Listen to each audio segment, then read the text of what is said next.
जय श्री कृष्णा, जय श्री राधे राधे। आज मैं आपको महालक्ष्मी जी का पूजन कैसे करते हैं और ये किस दिन करना चाहिए और इसकी कहानी कौन सी है और इसका विधान क्या है, ये सब मैं आपको बताती हूँ। ध्यानपूर्वक सुनिए। यह पूजन भाद्रपद की शुक्ल अष्टमी से प्रारंभ होकर अश्विन की कृष्ण अष्टमी तक चलती है। स्त्रियां कच्चे सूत के कंडे बनाती है। इसमें 16 धागे होते हैं। इसमें 16 गांठें होती है।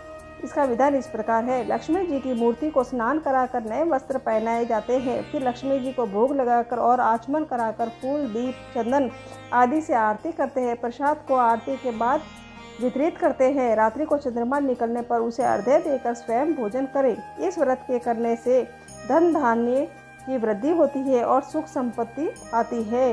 कहानी इस प्रकार है। एक समय महर्षि व्यास जी हस्तिनापुर पधारे तो महाराज धृतराष्ट्र उनका आदर सत्कार कर राजमहल में ले आए।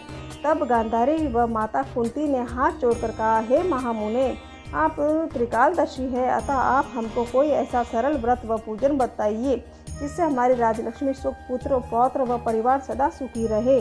तब व्यास जी ने कहा कि मैं एक ऐसे व्रत का वर्णन करता हूँ जिससे घर में लक्ष्मी जी का निवास होकर सुख वैभव की वृद्धि होगी। वह महालक्ष्मी का व्रत है जो प्रति वर्ष अश्विन कृष्ण अष्टमी को किया जाता है।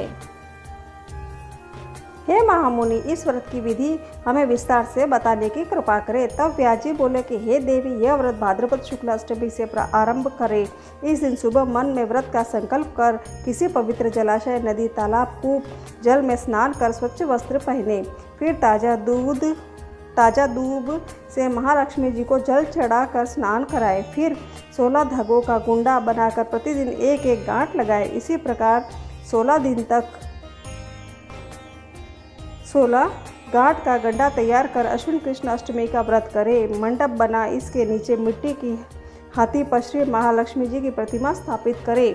पुष्प मालाओं से लक्ष्मी जी की व हाथी का पूजन कर अनेकों प्रकार के पकवान निवेद समर्पित करें। इस प्रकार श्रद्धा भक्ति सहित महालक्ष्मी जी का व्रत एवं पूजन करने से आप लोगों को राजलक्ष्मी सदा स्थिर बनी रहेगी। इस प्रकार व्रत का विधान बताकर व्यास जी अपने आश्रम को आ गए। इधर समय अनुसार भाद्रपद शुक्ल अष्टमी में राजघराने व नगर की समस्त नारियों ने श्री महालक्ष्मी व्रत को आरंभ कर दिया। बहुत सी स्त्रियां गांधारी ने के साथ इस व्रत के साथ देने लगी तथा कुछ स्त्रियां माता कुंती के साथ व्रत आरंभ करने लगी।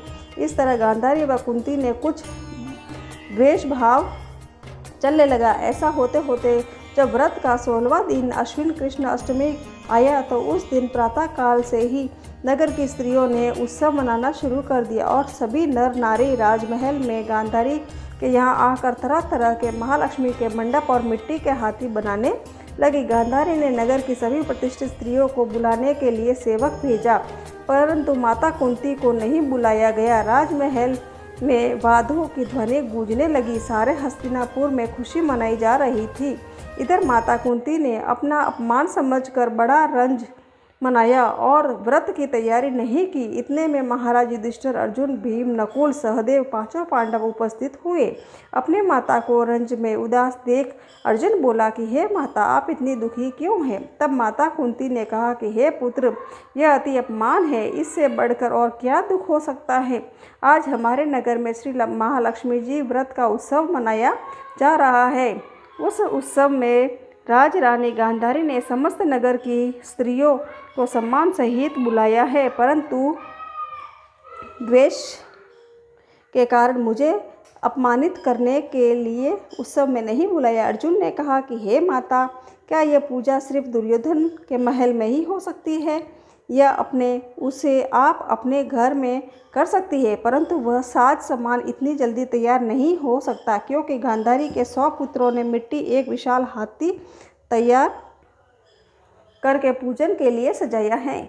वह सब तुमसे नहीं बन सकेगा। उस उत्सव की तैयारी आज सुबह से ही हो रही है। अर्जुन बोले, हे माता, आप पूजन की तैयारी कर सारे नगर में बुलावा लगवा दे। मैं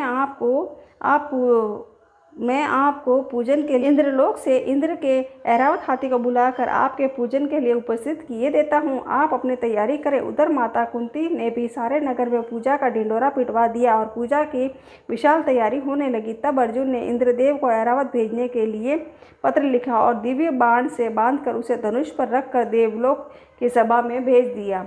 इंद्रदेव ने बाण से पत्र खोलकर पढ़ा तो सारथी को तुरंत आज्ञा दी कि ऐरावत को पूर्ण रूप से सजा कर तुरंत बाण के साथ हस्तिनापुर में उतार दो। तब महावत ने तरह तरह के साथ सामान से ऐरावत को सजवाया और बाण मार्ग से हस्तिनापुर में को चला। इधर सारे नगर में शोर मच गया कि कुंती के घर इंद्र का ऐरावत हाथी स्वर्ग से पृथ्वी पर उतरकर पूजा जाएगा। ऐसा समाचार को सुन नगर के सभी नर नारी बालक वृद्धों की भीड़ एकत्र होने लगी। गांधारी के महल में भी हलचल मच गई। नगर की स्त्रियां पूजन थाली लेकर माता कुंती के भवन की ओर दौड़कर आने लगी। देखते देखते सारा भवन पूजन करने वाली नारियों से ठसाठस भर गया। माता कुंती ने ऐरावत को खड़ा करके हेतु अनेक रंगों के चौक पुरवाकर नवीन रेशमी वस्त्र बिछवा दिया। हस्तिनापुर वासी स्वागत की तैयारी में फूल माला अबीर के केसर हाथों के लिए पंक्तिबद्ध खड़े थे। इधर इंद्र की आज्ञा पाकर ऐरावत स्वर्ग से पृथ्वी पर उतरने लगा। ऐरावत के दर्शन होते ही सारे नर नारी